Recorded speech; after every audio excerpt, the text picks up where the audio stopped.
नमस्कार, आपके साथ मैं हूं सुजाता कुकरेती। आप देख रहे हैं अपना फेवरेट शो महाभारत। और महाभारत में आज बात होगी महाराष्ट्र के रण की।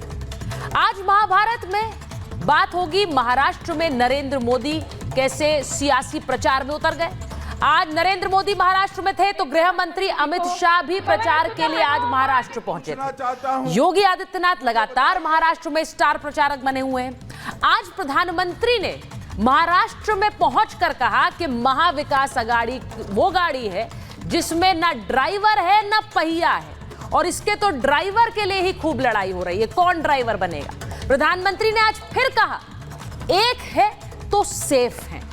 आज इस बयान के मायने क्या हैं ये भी समझ रहे हैं। महाराष्ट्र के चुनाव में आज महाभारत में पूछ रही हूं, इस बार क्या बटेंगे तो कटेंगे वर्सेस वोट जिहाद होगा? क्या मोदी योगी के विरोध में एक नया प्लान बन रहा है?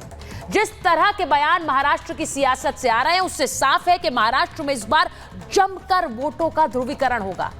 उत्तर प्रदेश के मुख्यमंत्री योगी आदित्यनाथ ने अपनी सभाओं में कहा कि एक रहेंगे तो नेक रहेंगे, बटेंगे तो कटेंगे। इस बार विपक्ष क्या बांटने वाला इसे प्लान बताता रहा, लेकिन बाकी प्लान्स पर चुप है। महाविकास अघाड़ी के पक्ष में मुस्लिम वोट एकजुट करने के लिए जो सभाएं हो रही हैं उन पर विपक्ष चुप है। बटेंगे तो कटेंगे को ध्रुवीकरण वाली बात बताता है। क्या मुस्लिम वोटों को एक करने के लिए मस्जिदों से फतवे जारी हो रहे हैं? आज महाभारत इस पर हो रही है। एमएनएस नेता राज ठाकरे का यही कहना है। वो कह रहे हैं कि मस्जिदों से बाकायदा महाराष्ट्र में फतवे जारी हो रहे हैं। मुसलमानों से कहा जा रहा है कि वो महाविकास अघाड़ी के पक्ष में वोट करें एकजुट होकर। उन्होंने यहां तक कहा कि बाल ठाकरे के नाम के आगे से हिंदू हृदय सम्राट हटा दिया गया है और उन्हें अब जनाब बाला साहेब ठाकरे कहा जा रहा है। यह दुर्गति हो गई है उद्धव ठाकरे की पार्टी। महाराष्ट्र में बीजेपी के फायर ब्रांड नेता नीतीश राणे भी कुछ इसी तरह का बयान दे रहे हैं। उन्होंने तो आज एक वीडियो भी जारी कर दिया और उसमें मोदी योगी को हटाने और हराने के प्लान के बारे में बता रहे हैं। ये जो तस्वीर आप देख रहे हैं इसको ट्वीट किया है, इसको पोस्ट किया नीतीश राणे ने, और उन्होंने कहा कि महाविकास अघाड़ी के पक्ष में वोट देने की बात कही जा रही है। ऐसी कई सभाएं हो रही हैं जहां पर मुसलमानों से कहा जा रहा है कि आप एकजुट हो जाएं और महाविकास अघाड़ी को वोट करें, जैसे लोकसभा के चुनावों में किया था। अब आज महाभारत में सवाल यही पूछ रही हूं कि बटेंगे तो कटेंगे, ये नारा तो ध्रुवीकरण वाला हो गया, इस पर तो विपक्ष खूब बोल रहा है। लेकिन ये जो तस्वीरें मैंने आपको दिखाई इन सभाओं की, जिनमें वोट के लिए, जिनमें कहा जा रहा है कि मुसलमान एक होकर वोट करे और उसी तरह वोट करे जैसे लोकसभा में किया, इन पर विपक्ष चुप क्यों है? क्या ये वोट जिहाद है जैसा कि बीजेपी के नेता नीतीश राणे कह रहे हैं या फिर राज ठाकरे कह रहे हैं? ये रिपोर्ट पहले देखिए फिर महाभारत।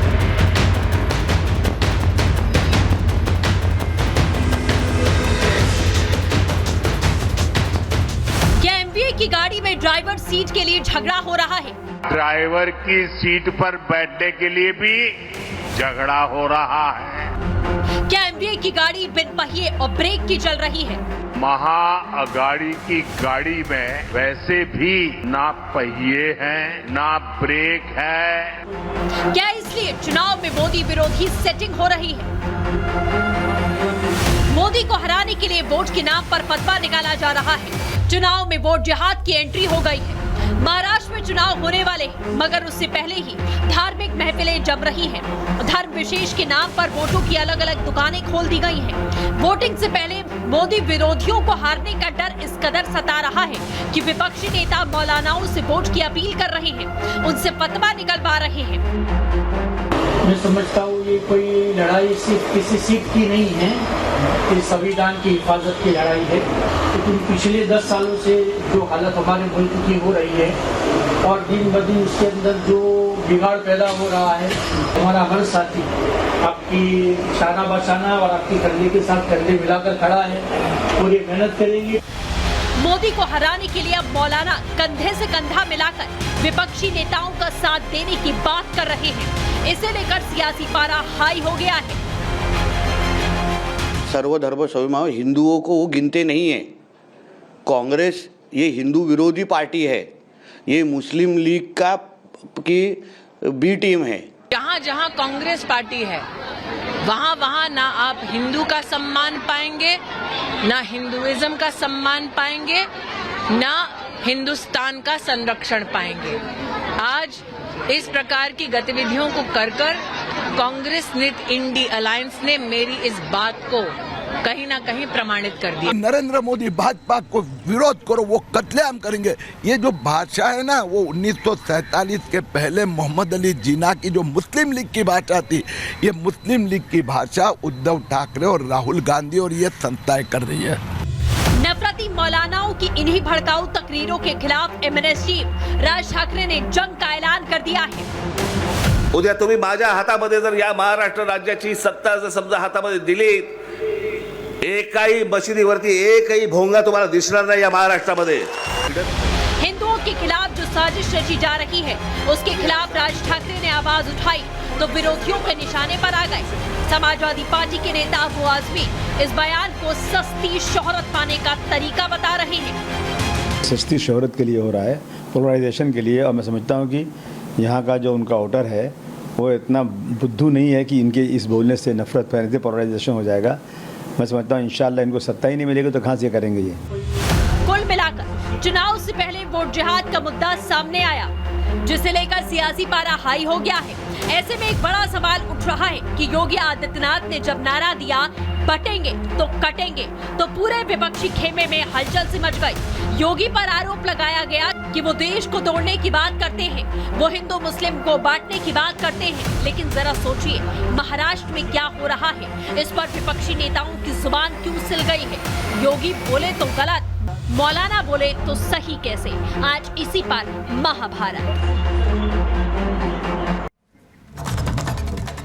मेरे साथ महाभारत में जो मेहमान जुड़ रहे हैं, आप बीजेपी की प्रवक्ता राधिका खेड़ा जी को देख सकते हैं। हमारे साथ मुस्लिम स्कॉलर अतीकुर रहमान साहब जुड़ रहे हैं। हमारे साथ विनोद बंसल राष्ट्रीय प्रवक्ता हैं वीएचपी के, जुड़ने वाले हैं। किशोर तिवारी जी शिवसेना उद्धव गुट के नेता हैं और दानिश कुरैशी एआईएमआईएम के नेता हैं। लेकिन मैं शुरुआत करूं उससे पहले मैं एक बार फिर से वो तस्वीर दिखाना चाहती हूं जो महाराष्ट्र की राजनीति में इस वक्त चल रही है। तस्वीर है और यहाँ पर आप जो तस्वीर देख रहे हैं, इसमें बाकायदा कहा जा रहा है कि 10 साल हमने बहुत सारी यातनाएं सह ली हैं, अब वोट एकजुट होकर करना है और अपने अस्तित्व के लिए करना है। वोट एकजुट होकर करना है उसी तरह जैसा हमने लोकसभा में किया है। अब मेरा सवाल सिर्फ इतना है कि क्या ये जो एक तरह से सभाएं चल रही हैं जहां एकजुटता की बात कर रही है, अतीकुर रहमान साहब आपके साथ शुरुआत कर रही हूं, ये जो तस्वीरें हैं इन पर आरोप ये लग रहा है कि बकायदा फतवे भी जारी हो रहे हैं कि मुसलमान सिर्फ महाविकास आघाड़ी को वोट करेंगे वरना उन्हें कौम से अलग कर दिया जाएगा। क्या ये सही है? नहीं तो सुचारिता जी, आप क्या चाह रही हैं? हाँ। आप चाह रही हैं कि ये सभाओं के अंदर हम ये ऐलान करें कि नहीं, आप जो जिस तरह से आपका टोन और टेनर है, अच्छा, कि मुसलमानों को हम कहें कि बीजेपी को वोट करें, अच्छा, क्योंकि बीजेपी ने यूपी के अंदर 2000 मदरसों के ऊपर बैन लगा दिया था 2 दिन पहले, सुप्रीम कोर्ट ने हटाया। ओके, इसीलिए बीजेपी को वोट करें, इंडिया अलायंस को नहीं करें, क्योंकि इन्होंने वक्फ बिल लेके आए अमेंडमेंट के अंदर और वो चाहते हैं कि हमारी तमाम मस्जिदों के ऊपर कब्जा कर ले। इसीलिए हम मतलब आप मस्जिदों से फतवे जारी करने को सही ठहरा रहे हैं। मतलब मस्जिदों से फतवे जारी होना बिल्कुल सही है, फतवे जारी हो और कहा जाए कि मुसलमान सिर्फ महाविकास आघाड़ी को वोट करेंगे, कह रहे हैं आप? क्या करें? नहीं, किसको वोट करें हम? हमको कौन बताएगा? सर उसके लिए फतवा जारी करना है क्या?